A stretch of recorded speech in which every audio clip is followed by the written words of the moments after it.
ठरलं तर मग या मालिकेच्या पुढील भागात खरंच जबरदस्त असा हे भाग होणार आहे बरं का. त्यामुळे शेवटपर्यंत नक्की पहा. आपण इथे पाहत असतो की एक मुलगा त्याच्या ड्रायव्हरशी म्हणत असतो, माझ्याकडे इतका पैसा आहे ना, पण मात्र ते खर्च करण्यासाठी माझ्या घरात कुणीही नाही.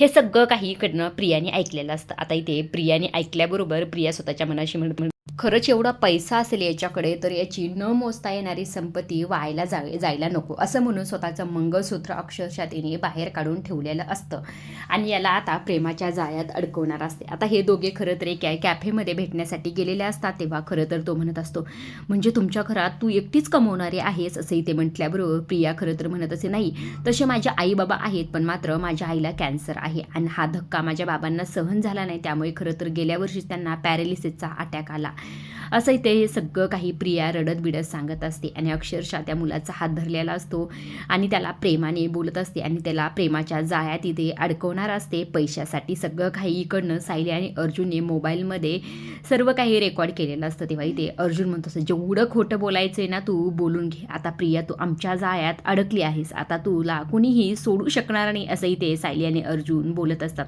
आता ही प्रिया कितपत ह्या जाळ्यात अडकते आणि सायली आणि अर्जुन याचा नेमकं कशा प्रकारे फायदा करून घेतात हे पाहण्यासारखं. अशा डेली मालिकेच्या अपडेट जर तुम्हाला जाणून घ्यायला आवडत असतील तर आपल्या चॅनलला जरूर सबस्क्राईब करा. तोपर्यंत पाहत राहा ठरलं तर मग. धन्यवाद.